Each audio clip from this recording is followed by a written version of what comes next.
हरियाणा कृषि मंत्री जेपी दलाल आज बाड़ा खंड के गांव पचगांवा के कन्या गुरुकुल एवं महाविद्यालय में बतौर मुख्य अतिथि पहुंचे। प्रदेश के कृषि एवं पशुपालन मंत्री जेपी दलाल ने कहा कि गुरुकुल शिक्षा से संस्कार, शारीरिक परिपक्वता व अनमोल ज्ञान का मिला जुला बौद्धिक शक्तिवर्धक ज्ञान प्राप्त होता है, जिस पर विश्व भर में अपना हिंदुस्तान गौरवान्वित महसूस करता है। हमारी युवा पीढ़ी को आर्य समाज के बताए पद चिन्हों पर चलते हुए संस्कार युक्त शिक्षा के साथ साथ आधुनिक शिक्षा का भी समावेश करना चाहिए। पचगांव के कन्या गुरुकुल महाविद्यालय के वार्षिकोत्सव के शुभारंभ कार्यक्रम में मुख्य अतिथि के तौर पर पहुंचे कृषि मंत्री जेपी दलाल ने दीप प्रज्वलित कर कार्यक्रम का शुभारंभ किया तथा छात्राओं को महापुरुषों के पद चिन्हों पर चलते हुए हर हाल में उच्च शिक्षा हासिल कर उच्च मुकाम हासिल करते हुए अपने माता पिता व गुरुजनों का नाम रोशन करने का आह्वान किया। आदमपुर उपचुनाव पर पूछने पर कहा कि आदमपुर पूर्व सीएम भजनलाल का परंपरागत वोट बैंक है और भाजपा जसपा का आशीर्वाद मिलने के बाद भव्य बिश्नोई की अब तक के रिकॉर्ड मतों से भव्य जीत निश्चित है। अपने आप को प्रदेश का हितैषी बताने वाले आम आदमी पार्टी की असलियत SYL की बैठक में साफ तौर पर सामने आ गई है, जिसमें उन्होंने पंजाब सरकार से हमारे हिस्से का पानी देने से साफ मना कर दिया। वही कांग्रेस पार्टी गुटबाजी के बिखराव में परेशान है तो भाजपा विकास के पथ पर अग्रसर है। किसानों के बाजरे की फसल खरीद मामले पर पत्रकारों से बातचीत करते हुए कृषि मंत्री ने कहा कि जितने टोकन कट चुके हैं वो बाजरा खरीदा जाएगा और बाकी किसानों को भावांतर योजना से लाभान्वित किया जाएगा। कांग्रेस के 60 साल के शासन में बाजरा केवल 1000 रुपये तक बिकता था, वही मौजूदा सरकार 2350 रुपये में खरीद करने के अलावा बेचने या न बेचने पर भी किसानों को प्रति क्विंटल 450 रुपये भावांतर योजना का लाभ दे रही है।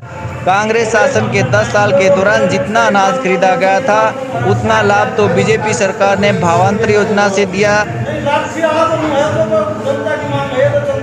कंपटीशन करते हैं और उसमें भी विद्या की दोनों पद्धति है। हमारी संस्कृति की हमारी मूल जो तत्व है वो भी अपनाते हैं और वहाँ व्यवस्थाएं देखी तो बिल्कुल मन प्रसन्न हुआ और प्राकृतिक कृषि पे भी वो पूरा काम कर रहे हैं। किया अपने सामर्थ्य वो अच्छा है, लेकिन आज वक्त की जरूरत ये है कि हम जड़ से जरूर जड़े रहें, अपनी संस्कृति का ख्याल रखें, अपनी जो लेकिन वैज्ञानिक दृष्टिकोण भी रखें। और यहाँ पर जिस तरह से वहाँ है कुरुक्षेत्र के अंदर 2500, 3000, 4000 बच्चे हैं और उसकी जो शिक्षा के लिए एप्लीकेशन मांगते हैं तो कहते हैं कि 20-30 हज़ार बच्चे अप्लाई करते हैं, जिनमें से 200-300 बच्चों का दाखिला होता है। तो यहाँ जो मैनेजमेंट है, मेरी उनसे प्रार्थना है कि यथास्थिति पे खुश ना हो, चीजों को आगे बढ़ाने की सोचे। यहाँ 1000, 1500, 2000 बच्चियां शिक्षा ग्रहण कर सकती हैं। हमारी जो पुरातन विधि है, पुरातन सिस्टम है, उसको भी मेंटेन कर सकती है। सौभाग्य प्राप्त हुआ और जो आज प्रधानमंत्री जी ने बेटी बचाओ बेटी पढ़ाओ का जो लक्ष्य रखा है, आज से 70-80 साल पहले आर्य समाज के हमारे पूर्वजों ने इस दिशा में काम किया था और तब से बेटी पढ़ाने के लिए इस गुरुकुल की स्थापना की थी। ये इलाकों की दूरदर्शी सोच और शिक्षा के प्रति इनका समर्पण और महिलाओं के प्रति सम्मान उसको दिखाता है और हम मिलजुल करके आगे सारे इस गुरुकुल को और अपग्रेड करेंगे, आधुनिक शिक्षा का प्रबंध भी करेंगे और जो हमारी संस्कृति से, हमारी जड़ों से जो हमें विद्या मिली है उसको मेंटेन करते हुए जो आधुनिक शिक्षा है उसका समावेश करके बच्चियों को पूरी संस्कार युक्त और शिक्षित बना करके इलाके की प्रगति करेंगे। सर, ये बाजरा मंडी को लेकर खरीद को लेकर 12 तारीख से टोकन कटे हुए, लेकिन बाजरा खरीद का हमारा मकसद यही था कि भावांतर भरपाई का पैसा डालना था। 1-1.5 लाख मीट्रिक टन बाजरा हमने किसानों का इसलिए ख़रीदा था कि क्या भाव चल रहा है। तो 1900 साढ़े 1900 का भाव बाजरा चला था। जो गैप था 450 रुपये हर किसान के खाते में हम डाल देंगे, तो कुछ को बाजरा लेके आने की ज़रूरत नहीं है। लेकिन जिसके गेट पास कर चुके हैं मैं अधिकारियों को बोल के उनका समाधान कराऊँ।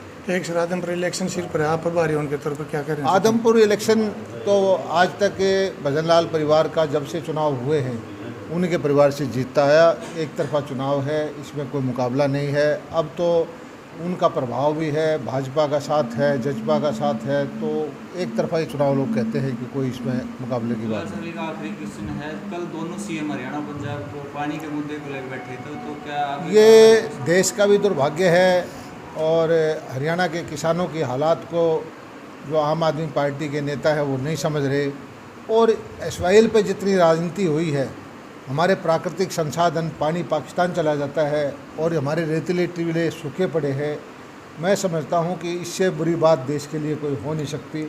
पानी पे हमारा हक है। सुप्रीम कोर्ट ने, ट्रिब्यूनल ने तरह बार बार फैसला हरियाणा के हक में दे दिया, उसके बाद भी जिद करके और हमारा पानी क्योंकि पंजाब के रास्ते आता है वो आने नहीं दे रहे।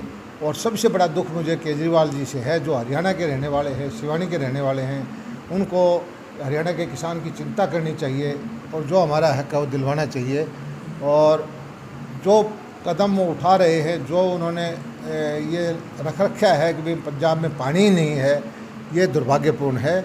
और हरियाणा का हक हरियाणा को मिलेगा निश्चित तौर पर। हम बार बार हर फोरम पर जीते हैं, आगे भी लड़ाई लड़ेंगे। 52 राशि कब तक आने की उम्मीद है सर? 52 राशि तुरंत डलवा देंगे। 450 रुपये क्विंटल जिस किसान ने बाजरे की गिरदावरी करा रखी है उसके खाते के अंदर पैसा तुरंत डालना शुरू कर देंगे।